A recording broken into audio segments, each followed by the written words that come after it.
আবুল ফাহাদের বিচারের যে প্রক্রিয়া সেই প্রক্রিয়াকে দ্রুত ইতিমধ্যে এই বিষয়টি ক্যাবিনেটেও আমরা কথা বলেছি এবং আমাদের আইন উপদেষ্টা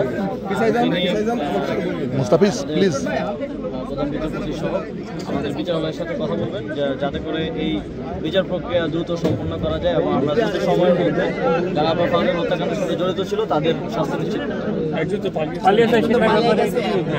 এই বিষয়ে কারো সম্পৃক্ত ছিল এরকম কোনো কিছু আপনার এখন এই বিষয়টি এখনো তদন্তাধীন এই বিষয়ে বিস্তারিত তথ্য হয়তো পরে জানা যাবে।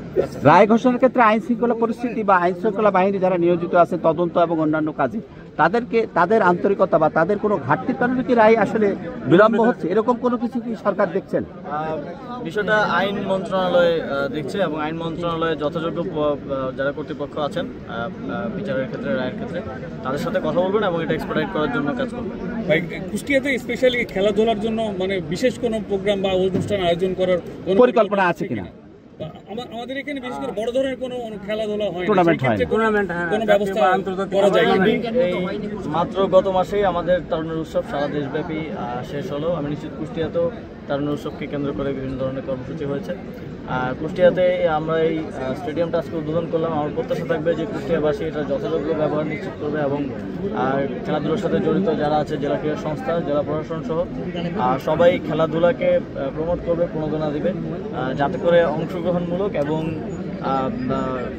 যথেষ্ট অংশগ্রহণের মাধ্যমে এখানকার খেলাধুলার উন্নতি ঘটে এবং এখান থেকে আমরা জাতীয় পর্যায়ে অংশগ্রহণ করার মতো খেলোয়াড় পাই। পলিটিক্যালি সর্বশেষ লাস্ট করছে পলিটিক্যালি এবং প্রশাসনিকভাবে সারা দেশে একটা অস্থিরতা বিরাজ করছে, কিছুটা স্বাভাবিক হচ্ছে ফিরে আসছে। এই বিষয়ে আসলে আপনারা উপদেষ্টারা কি ধরনের পদক্ষেপ নিচ্ছেন এই সাধারণ মানুষের জনজীবনে স্বস্তি ফিরে নিয়ে আসার জন্য? দেখুন, এটা একটা ট্রানজিশন পিরিয়ড। পৃথিবীতে কোনো দেশেই বিপ্লবোত্তর পরিস্থিতি খুব যে ভালো থাকে তা নয়। সেক্ষেত্রে বিগত 6 মাস আগে যদি আপনি দেখেন, অগাস্টের পর সেপ্টেম্বরে যদি দেখেন, তখনকার যে পরিস্থিতি ছিল তার থেকে এখনকার পরিস্থিতি সিগনিফিকেন্টলি উন্নতি করেছে।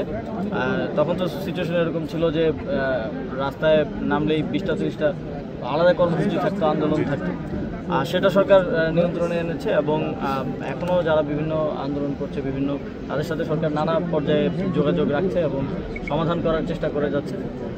এছাড়াও সার্বিক যে আইনশৃঙ্খলা পরিস্থিতি আপনারা জানেন যে